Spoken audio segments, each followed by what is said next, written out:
Madam Mayor. Okay. And so do we have sort of an idea, a breakdown as to the number of hours or minutes or whatever that we're thinking that this monitoring will take per year? I mean, because I guess I read through my report and I didn't see that in here.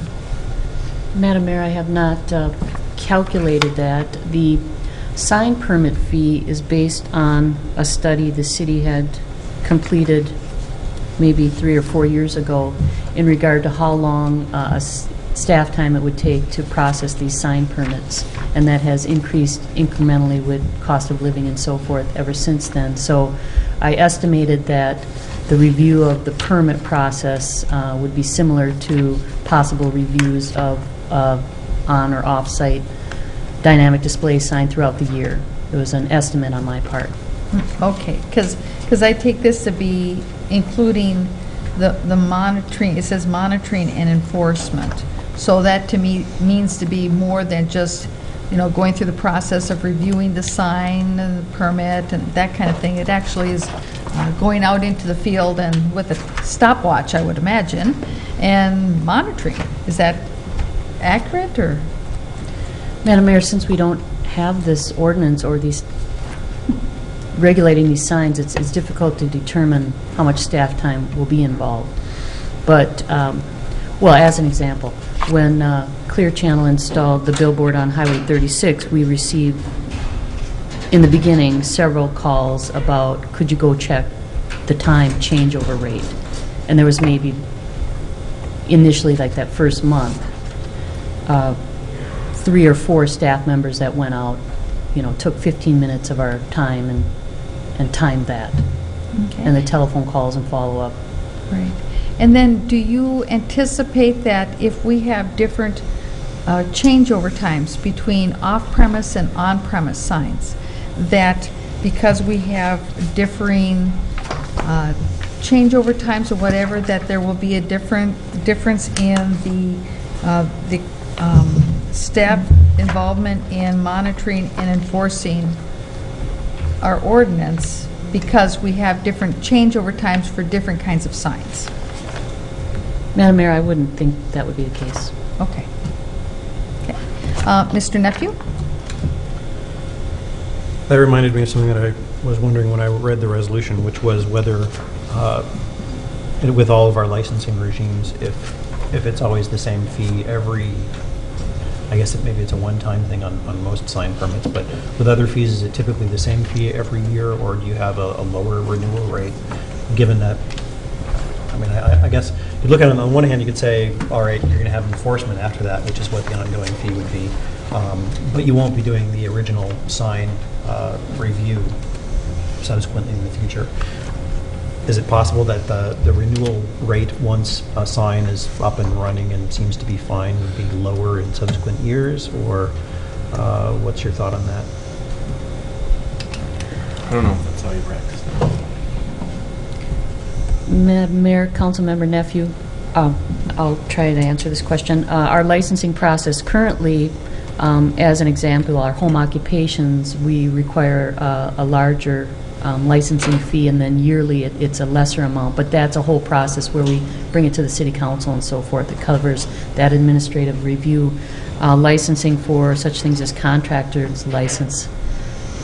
No, that's a bad example. So I guess I'm not answering your question very well.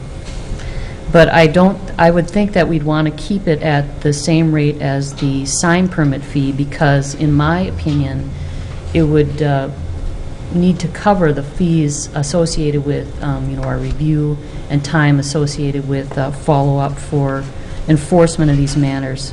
The actual review of the sign permit probably might be less than a possible violator. You know, it would depend on the sign, of course. Mayor and Council, if I might, on that.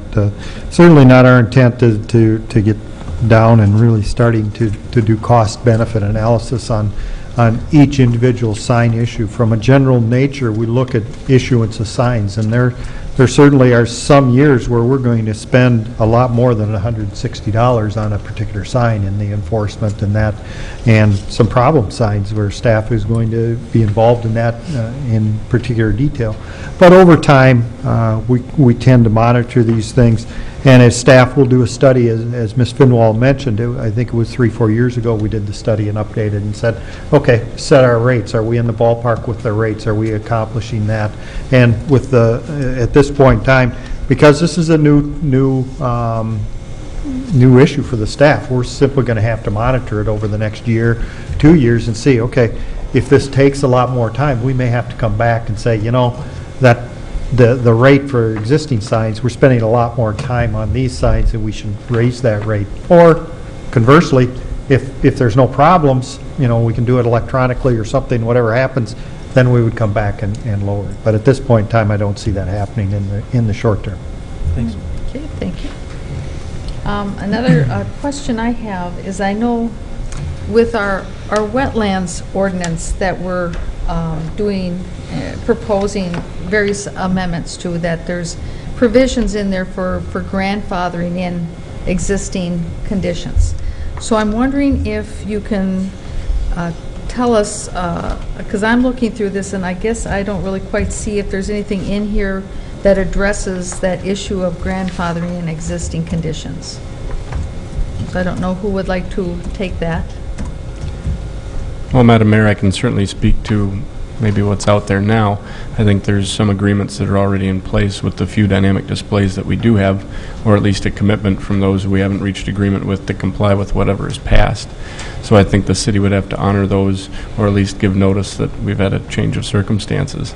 Certainly the clear channel signs are being operated by a completely separate agreement, and we'll have to be bound by those regardless of what you do with this dynamic display ordinance. The only ones that are left, I think, are some of the bank signs and the Aldrich Arena sign. And I don't know what has been told to those people since we started this process. Madam Mayor, if I may also, I would imagine that state statute covering nonconformities would apply, in that these signs could remain to operate the way that they were originally permitted until such time as those signs were removed. So should the ordinance then reference that state statute, since that's what we typically do in our other ordinances that we have, whether or not, if it's the dog ordinance that we just revised recently as well, we referenced in there quite frequently the state statutes that we were also looking to. Perhaps that would help to point people in the right direction. And I should point out that our current sign code does reference something to that effect also, but that certainly would be appropriate, I think. Easy to get. Yeah. Okay, very good. Okay, any other questions before I open up the public hearing? Mayor and Council, one item that, again, from the council standpoint, at the last meeting, you obviously approved of the community center sign being installed, and not sure if we want to reopen that. The City Hall campus has a lot of signs, and I think the recommendation is, rather than reopen the community center sign, which really is built, doing a comprehensive sign plan on that from staff. We want to be sure as a council you give us direction on we're proceeding with the community center sign that's going in, and certainly it'll operate according to the ordinance. But doing a comprehensive sign plan on a sign that exists is a little difficult as well, but we certainly can, based upon the council's direction. Okay, very good, thank you. Okay, well, with that then, I'll open up the public hearing. Are there any citizens here who wish to address this issue with regard to the second reading on the dynamic sign ordinance during the public hearing? Welcome, and please state your name and address for the record. Thanks. Good evening, members of the council. I'm Chad Koulis with the St. Paul Area Chamber of Commerce. Address isn't actually in Maplewood. It's 401 North Robert Street, but we are your chamber, so I'm here. And I also want to thank you for taking so much time on a very complex issue, as dynamic display signs certainly are. And at your recent July 28th council meeting, I think that you made a step in the right direction on the on-site changeover time going from 10 minutes to 5 minutes, but I still believe that it should be going a little bit farther. In order to make the dynamic display signs worthwhile, it's necessary to have a much faster changeover rate for image. You know, the Maplewood Mall, for instance, would have a much more difficult time finding advertisers on their on-site sign if the if the changeover was anything more than probably 10 to 12 seconds. And I don't believe that the mall is here tonight, but I believe they've also been in contact with you on the same viewpoint. If the mall loses out on revenue, so too does the city by not collecting the additional taxes it would generate. The Chamber has seen the staff recommendations that state dynamic signs can be unsafe and cause traffic hazards. But I also like to reference a memorandum from the Federal Highway Administration that states 8 seconds for a message is recommended for off-site signs. The Minnesota Department of Transportation has given a similar statement by saying, lighting display changes occurring once every 6 seconds or more do not present motorists with any more of a visual display than ordinary illuminated devices. And I believe the findings of the Federal Highway Administration and MnDOT to be more accurate and non-biased than some other studies that have been funded by groups who have already had stated a position in the subject. And in closing, I'd like you to reconsider the times, and preferably probably 10 to 12 seconds at most. But I also want to bring up, in the questions that you guys had earlier, a MnDOT study was done on different times, different speeds. And according to this, if a vehicle is going 55 miles an hour, their suggested time was 6.2 seconds allowed between displays.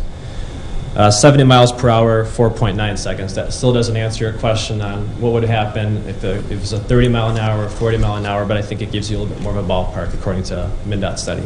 Thank you. Good, thank you very much. Question. Mr. Rosbach has a question for you. I missed the part about how we generate more taxes by shortening the time. The Mayor, Councilmember Rosbach, the point being that they would not be able to probably get as many advertisers to advertise with them. And it's also possible that they might not even be able to use this sign. In conversations with the mall, I don't know if they were necessarily in favor of going forward without having a 10 to 12 second interval. Thank you. Very good. Mr. Nephew has a question. Yeah, thanks for coming out. The question that I had is about comprehensive sign plans. When we had the first reading of this, we introduced the addition of the duration of times as being something that can be regulated through a comprehensive sign plan so as to vary from the cookie cutter ordinance that applies by default. And it seems to me that the mall is a particularly good example of that, where you may have some signs, for instance, that aim at the parking lot rather than out at the street, and you know, various aspects of it that could be quite different from us trying to set rules that apply to the whole city. So given that, to what extent does the inclusion of the idea of comprehensive sign plans for particular locations address some of those concerns?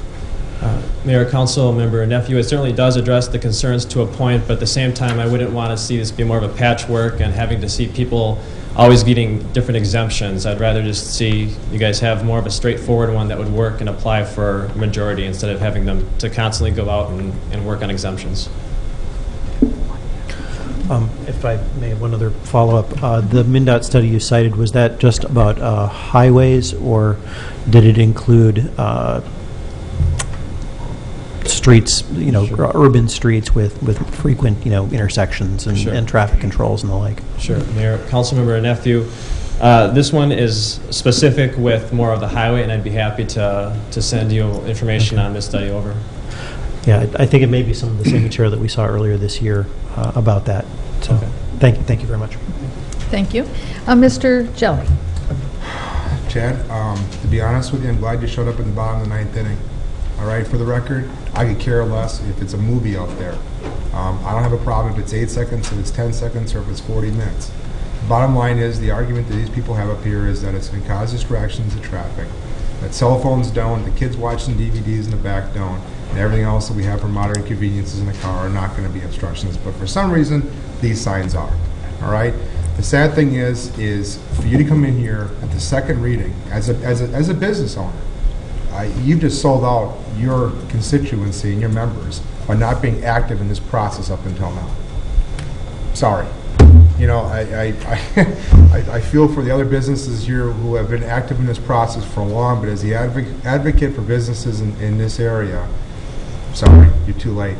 And they're going to do what they're going to do because that's part of the process. And, you know, I'm stunned they actually went from 10 minutes to 5 minutes, but, you know.